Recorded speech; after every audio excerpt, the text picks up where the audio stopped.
Welcome back. You're listening to the Bastards of Boston Baseball.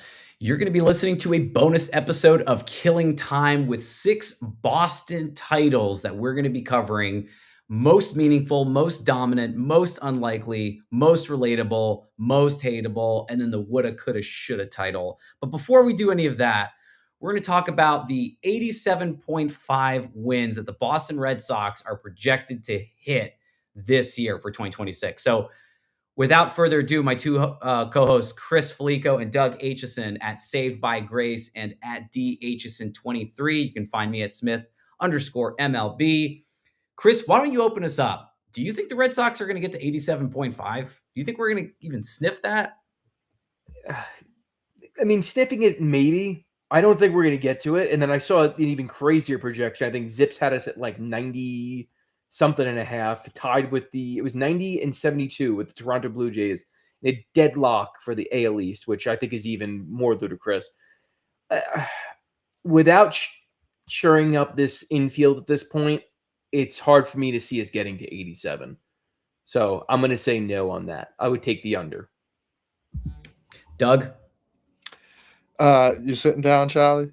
I'm sitting down, pal. I'm going over.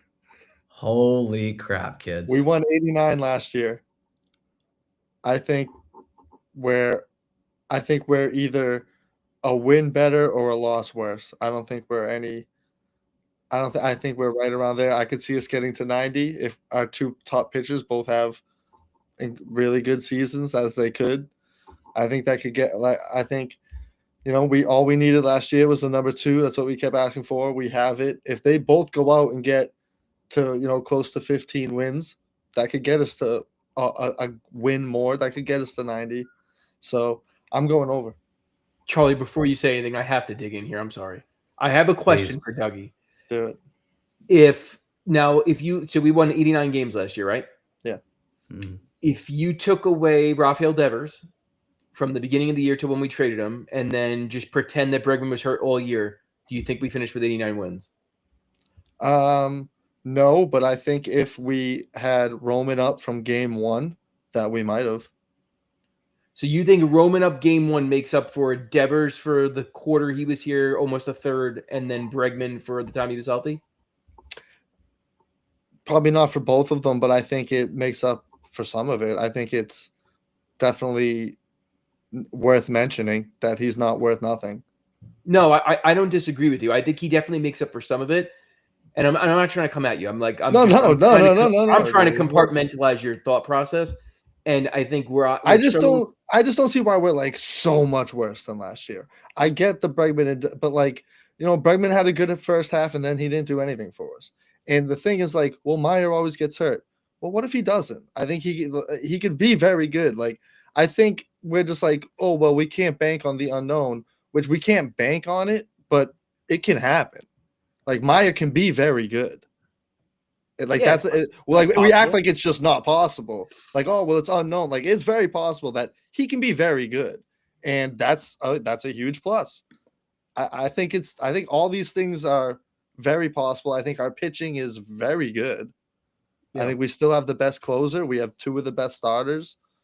I don't see us as falling off a cliff from I think it's possible. Year. I think we lost Charlie.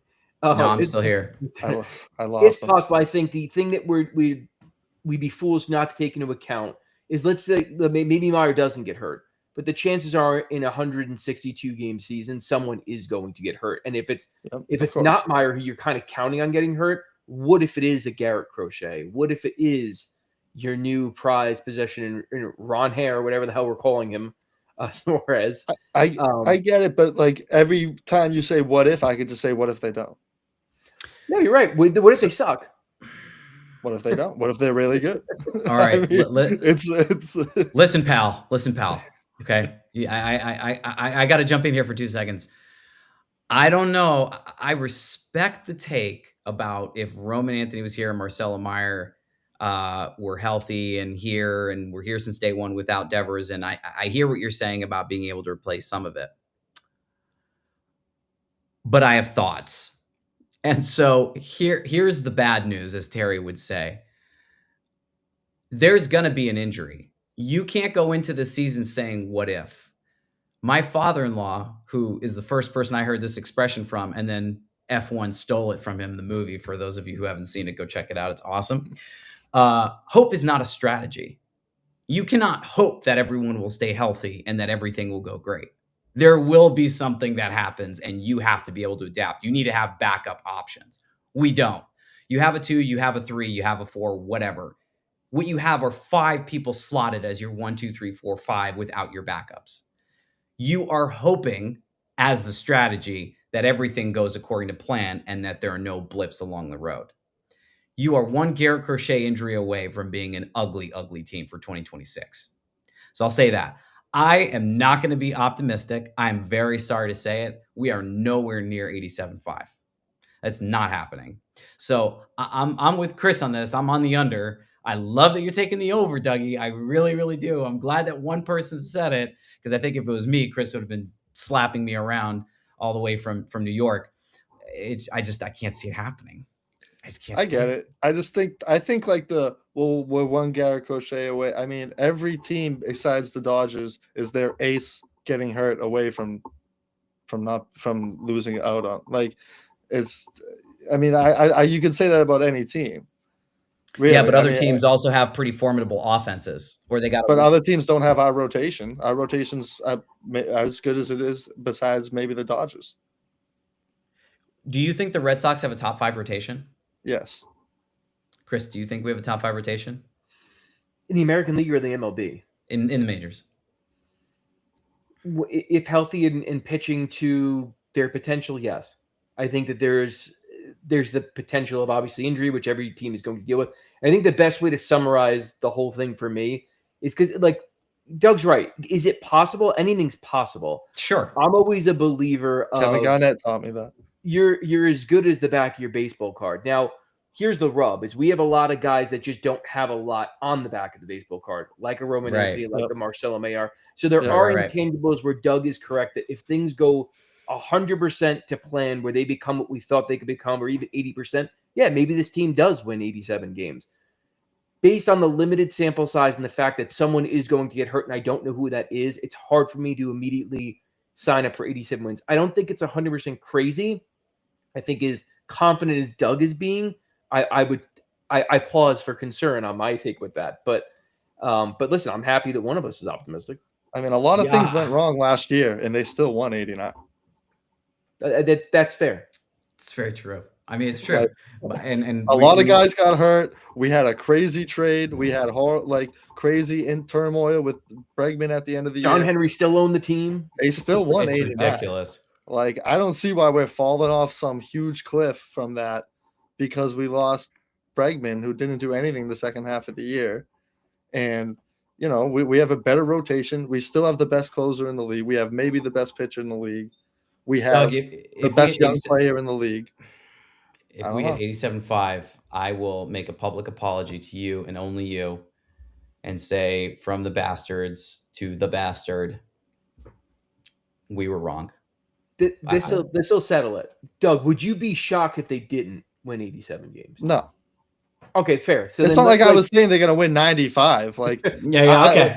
They're going to be, I think they're going to be right around there, but I think they could definitely get to 88, 89, 90 wins. I definitely think they can flirt with that for sure. They can do better. You think they can do better than last year? All right, relax. We could take the drug test away. Doug is agreeing he would not be shocked if they didn't. Okay, I know. We'll have a couple fun people. But anyways, all right. So let's move right into this one. So we wanted to do a little fun one of killing time. Another fun little episode here. So we did a draft. We're going to do reverse snake. I went to randomizer.org, and it's going to be Doug, Chris, Charlie, Chris, Doug. Doug, you get to go first. What was your most meaningful, most dominant, most unlikely, woulda, coulda, shoulda, hateable, relatable? What one would you pick? So I started with most meaningful, and there's no other way to go. It's the 2004 Red Sox, right? So since 2000, we've seen 11 championships in Boston, and anyone will tell you number one on the list is the 2004 Red Sox. Nothing beats it. I don't care what sport's your favorite sport, what team's your favorite team. Nothing beats the 2004 Red Sox. It changed It changed everything for the team. It changed everything for the organization. It changed everything for the city. It changed everything for all the teams in the city now really had to compete with each other. It wasn't just the Patriots winning, and they changed everything. And it's the most fun I think any Red Sox fan has ever had watching games. The most emotional any games have been. People with their grandfathers that have never seen a championship. '04 was everything to everybody. Chris? Yeah, I mean, it's hard to argue with that one. I mean, 86 years is, I mean, it's more than a lifetime for most.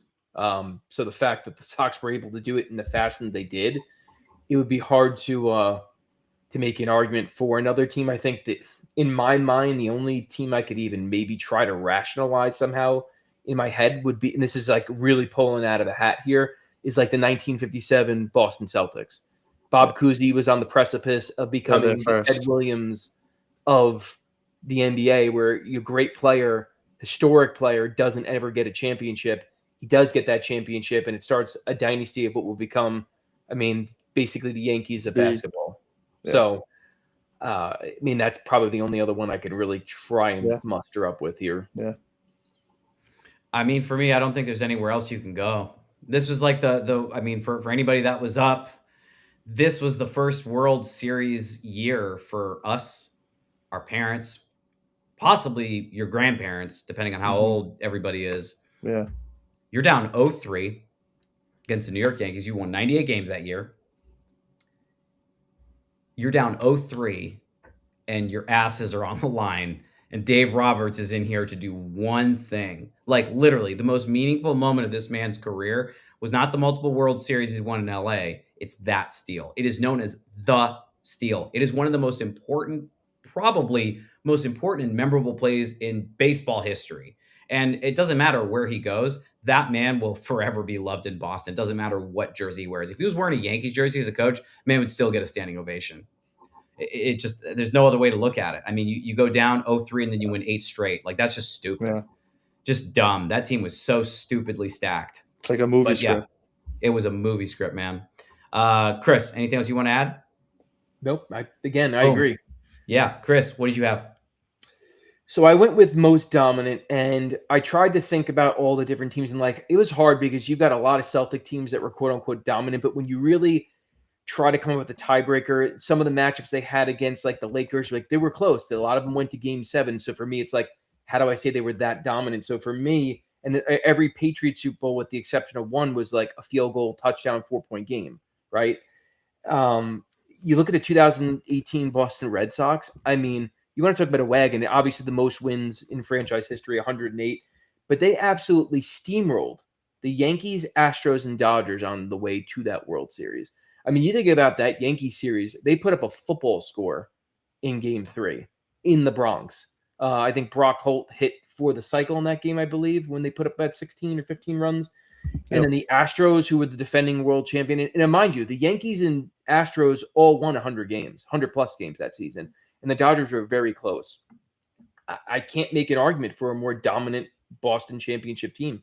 I mean, just, like I said, absolute wagon. They didn't go further than a Game 5 in any of those series. Yep, definitely. It's definitely the choice for most dominant. It's relevant. It's recent, but they were just, like you said, they were just such a wagon. You went into games knowing we're gonna roll this team, knowing Chris Sale's gonna kill this team, and like you said, you couldn't think of a team. The only other team would probably be the '86 Celtics. They lost one game at home all season.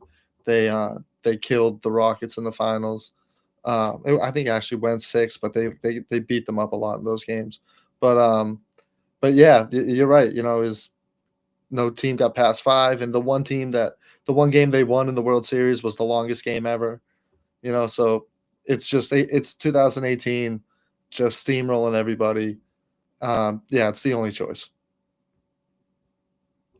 2018, like we say 2004 was like a squad. 2018 was also stupid. Like that team was also stupidly stacked. And that was the year, that was the first of the 2 18-inning World Series games that the Dodgers got to play in. And I remember going to a party that night, coming home at like 12:30, 1 o'clock in the morning. I'm like passed out, woke up at 3:30 in the morning. I wanted to see the score of the game, and that thing was still on. Sitting there like, you got to be kidding me. We're in the bottom of the 17th inning. So I'm sitting there like, all right, my head hurts, but I got to watch the rest of this game. I'm already up. Crazy. And it sucked because it was Max Muncy off of Nick. No.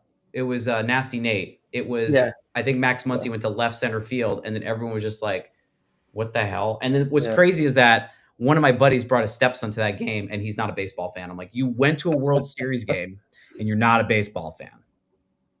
That is so annoying. I'd never gone to even like any major playoff game. And then a couple years later, I ended up going to see the Houston Astros and the Red Sox in the, what was it 2020 ALCS or LDS? I can't even remember now. It's so far out. 21, I think. 21, yeah. Yeah, 21. Yeah. So I was at game 1 of the 18 World Series. You went to game 1, yeah. When Eddie Nunez hit that home run. You went to the World Series game? Oh, wow. Yeah. Holy crap, dude! Dude, I've been to off the air. I want to know how you got the ticket for that game. Dude, Don't tell me now. I've been to a lot of crazy games, dude. I was at the game when Pedro threw Zimmer to the ground. You were at that game? Yeah. How was that? How was that not the most meaningful game to you? Like that should have been the season. We lost that game, though. So. Yeah, but that's what like reinvigorated the rivalry of A-Rod saying, "I love you. I love you." That game was crazy. Oh my god, yeah. You went to that game. And then there was a fight in the dugout. There was a fight in the dugout that game with one of the Yankee relievers and one of the Red Sox security guards. Yeah, that was I think it was it Tanyan Sturtz? Tanyan Sturtz? Yeah. And I know that security guard like wicked well. He's like my dad's friend. He's the man. You know, he's still the security guard at Fenway. Wait a minute. I go to Fenway, I still see him. So wait. Do you also know the security guard that like put his hands up in the air when Torrey Hunter? No, that guy was a Boston cop. Yeah, that was a cop. So like, okay, because my dad worked at Fenway, so it was a security guard that worked there. So I know he was friends with him. I got no words, dude. That's he's like that's huge. nuts. Yeah, that's wild. Okay, off the air. That's off the air. I'll tell you more. I've been to a lot. Yeah, that's insane. I like lost my train of thought for a second. Like nothing else. I didn't know what to say. For me, unless there's anything else we want to add to most dominant, since we got to say that for your most meaningful. Holy crap. Most unlikely, the 2001 New England Patriots, no one thought in a million years that they were actually going to do what they did. And this was just the beginning of what was known as probably the most, now like for New England fans, we expect to win the Super Bowl if you're a Patriots fan. Tom Brady's your QB. You expect to go to the playoffs every year. If you don't make the playoffs, like the year that he got cheap shotted in the first game of the season, I think that was 2008, the following, was it 7 years later? Yeah. The expectation was you make the playoffs and you play in the Super Bowl. That was the expectation. Get to this, like play in the Super Bowl. Other people are get to the playoffs. But this is a team that went 11-5.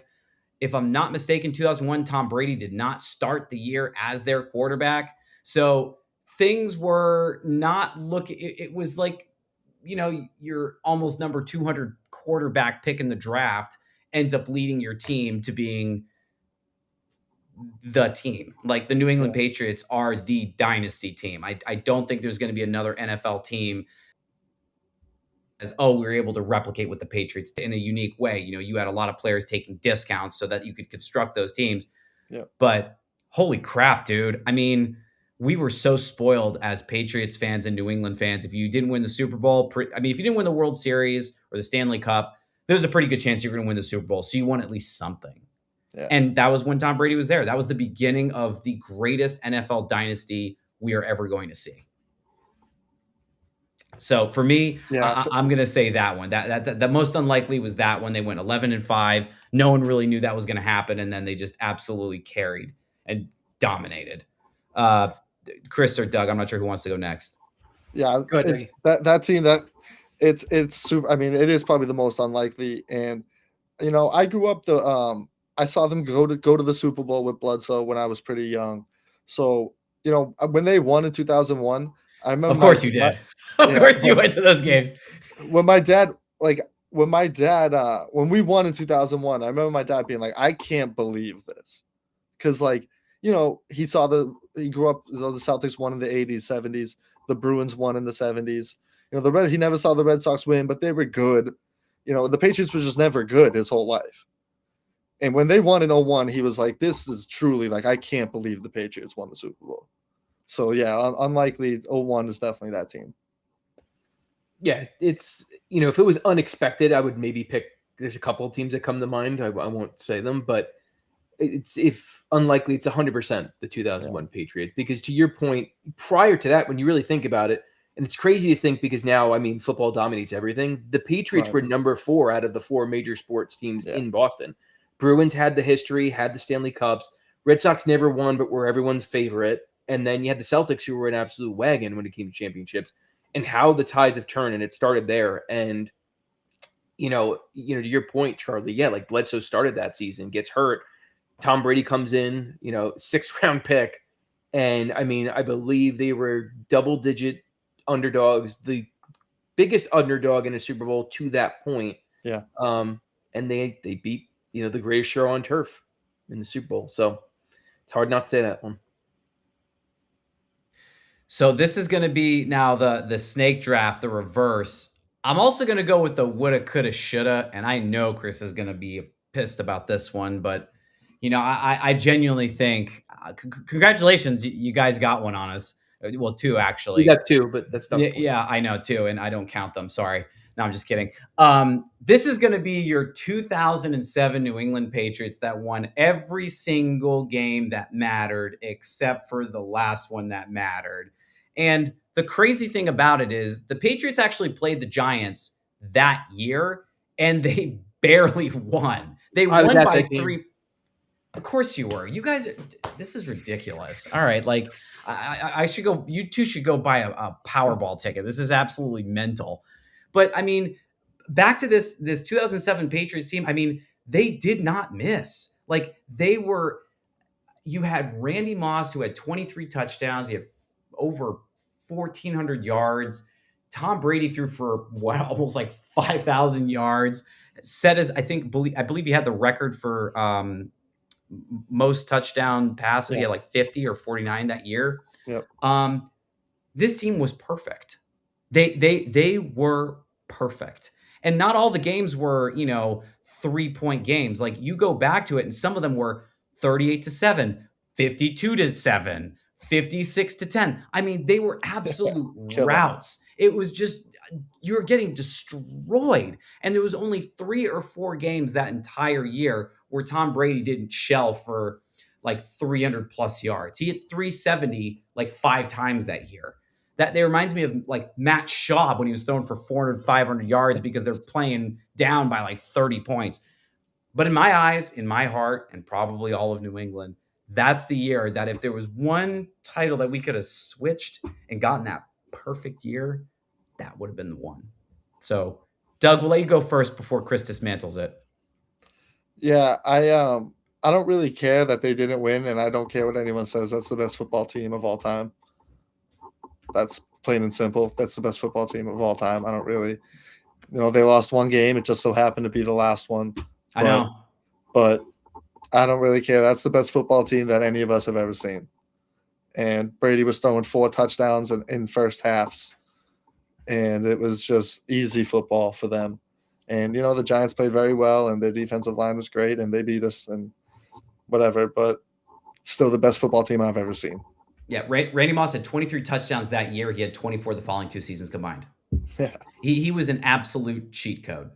Yeah. There's nothing else to describe it. He's going to go down as one of the best receivers of all time. There's no question. Yeah. Chris, anything you want to add, or do you want to just skip this one? I don't blame you. No, I'd love to talk about this one. No, I mean, so I was at that game, that last game it was actually the last game of the regular season. Right. It was the last game of the regular season. That's right. So my grandpa's had season tickets to the Giants since 1958. He left 2 to me, 2 to my uncle, 2 to my aunt. And me and my brother went to that game. And I'll never forget, there was the touchdown that broke the record was a bomb to Randy Moss that he went past Corey Webster. And the play before it, he overthrew him. Yep. And we all were like, oh, thank God. And I was like, right watch back him to do the exact same play. And they did, and he burned him, gets the touchdown. And I remember me and my brother were so dejected leaving that game. She's like, wow, like, because for us, that was our Super Bowl. We didn't think we were going to the Super Bowl. And Patriots fans were like, we're going to see you in the Super Bowl because we played you the hardest out of most of the teams in the regular season. And we were like, that was our Super Bowl. Like, we're not going to see you. And I remember watching the Patriots, that playoff run, they did not look like the same team. They kind of struggled against the Jaguars. That they did beat them. And then obviously they got the Chargers. Phillip Rivers gets hurt. And again, still didn't think we were going to beat the Patriots. But then Tom Brady was shocked when we predicted that he would only score 17 points. He only scored 14. So what it is. I mean, we're watching this thing on national television, and I'm sitting there. I remember who I was sitting with, not at the game because I wasn't as fortunate as either one of you. Doug was sidelined. Yeah, Doug was probably sidelined rubbing shoulders. And I sat there like, oh, whatever. Like, all right, first quarter, not worried about it. Second quarter, not worried about it. And then third quarter, I was starting to get like a little nervous. I didn't get nervous till the third quarter. I was like, I'm not worried. We got it. It's going to be the perfect year. We're going to do it. And then the fourth quarter happened. And then like one thing after another, I am starting to get worried and things are not looking the way they should have looked. And to this day, I'm going to go down. I bet you if there's one game that he thinks about that he'll never forget, it's going to be that game. 100%. We had it. We're winning in the fourth quarter. And then that touchdown happens with what felt like 5 seconds left. It was like 45 seconds, 40 seconds. I forget. And I'm sitting there stunned. And my college friends and I were sitting and watching this. They're not Patriots fans. Like some of them, they can't stand the Patriots at this point, which I get. Like I understand. But that play was so shocking. They didn't cheer. They were in shock. Yeah. I didn't cheer because I was pissed. So, I mean, 3 quarters go by. It's 7-3. 21 points get scored in the final goddamn quarter of that Super Bowl. But anyways, I digress. So I'll leave it there. Yeah. I think, was it Chris, you're next? Yeah. Most relatable? Yes, most relatable. I mean, for me, it's the 2013 Boston Red Sox. I mean, that's when we were talking about the most unexpected, I guess I would kind of put them in that same category because, I mean, they were a last place team the year before. Yep. And they had David Ortiz still at that point, but it was the twilight of his career, even though he was still, I mean, absolutely amazing.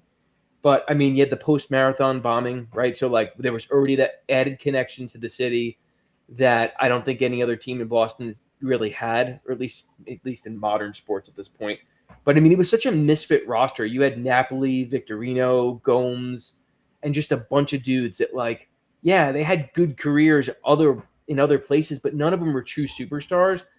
And for me, it completely came out of nowhere. But these were guys that you could feel like you can go have a beer with, let alone go out there and win a World Series. So that's why I'm most relatable. I'm sure Doug actually did. I'm sure Doug had a beer with John, with Mike Napoli, like across the street. I heard that Mike Napoli at the end of the game went out to the bar and got shit-faced. Yeah, like just got completely tanked.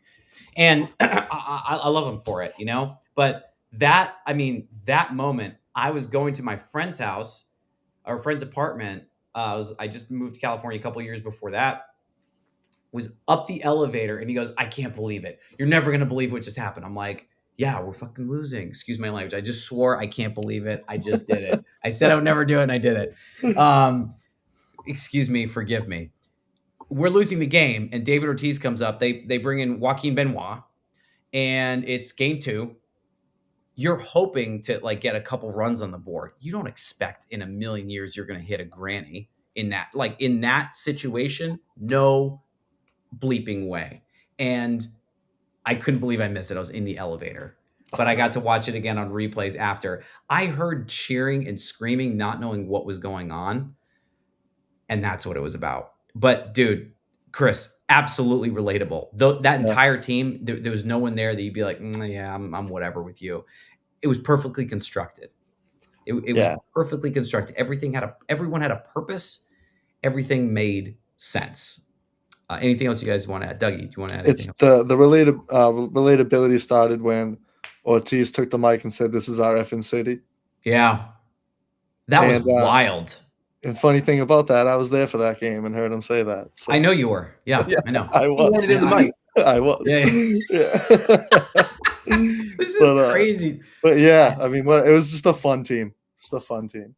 When that happened, everyone said, "Oh, well, that's inappropriate. He's going to get fined." But he was actually protected for the speech that he actually Yeah, everyone loved it. gave. Everyone in the stadium. I was around Everyone old was ladies. for it. They loved it. Everybody was for it, and he didn't get in trouble. Dougie, you get to wrap us out. What do you have? Yeah, most hateable I have, and so for me, I'm going in a way that not a team that I hate, but a team that a lot of people hate, and it's the 08 Celtics.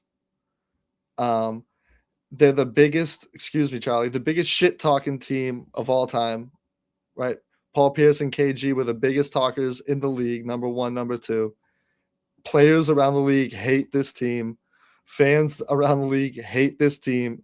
If you look up, like, there's memes about them that no one's milked one championship more than this squad, because they still talk like they're one of the best teams ever, even though they only won one.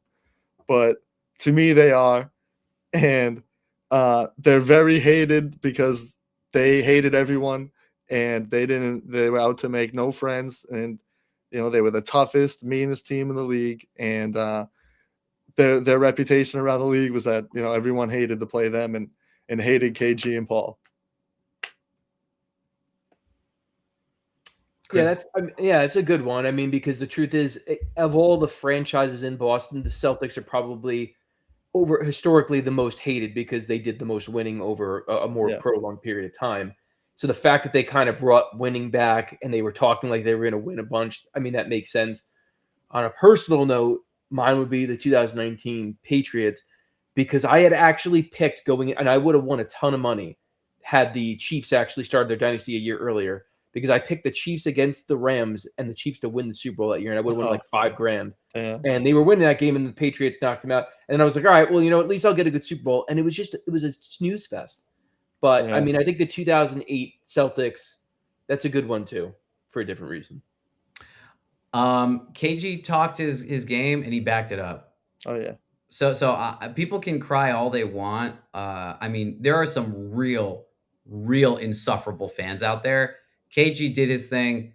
There are so many other players that talked like big games and could never back it up. KG did and was able to. So I don't care. Paul Pierce, same thing. Couldn't care less.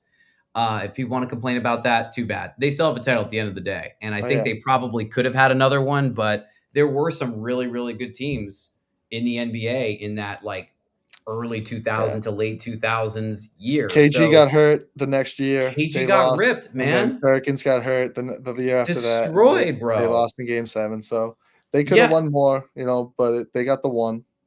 It didn't work out. It was just like really, really unlucky. It is what it is, and I mean, that's okay. At the end of the day, they got one, and I'm happy with it. Yeah, they beat 08. They beat the Lakers in Game 6 by like 30, and I was in the building to see them host the trophy.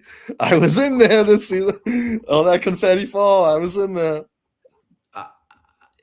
I have questions for you after the show that I can't ask in good conscience, because I don't want anyone else to be like, oh, we got to hit Dougie up for this. Like, Doug, were you there to like give Tim Thomas water when they won that Stanley Cup in 2011? I could have been. I could have. What was it like watching Nomar play? Dude, I met Nomar a few times, actually. I was just joking. You actually met him? Jesus, here we go. How heavy was his bat when you handed it to him? We honestly could have a show just about Doug's moments in Boston. Doug's greatest in-person moment. Doug's greatest hits. We'll call it Doug's greatest hits. And if your back is hurting, Doug, I got a great chiropractor for you. All right, pal? I know a guy. I know a guy. He'll take good care of you. Anyways, is there anything else you guys want to add to that one? No, that's it, man. No, that's it. All right. Thanks, pals. I appreciate you both. It's been a pleasure from all of the bastards to you. If you want more content, go to Bastards of Boston.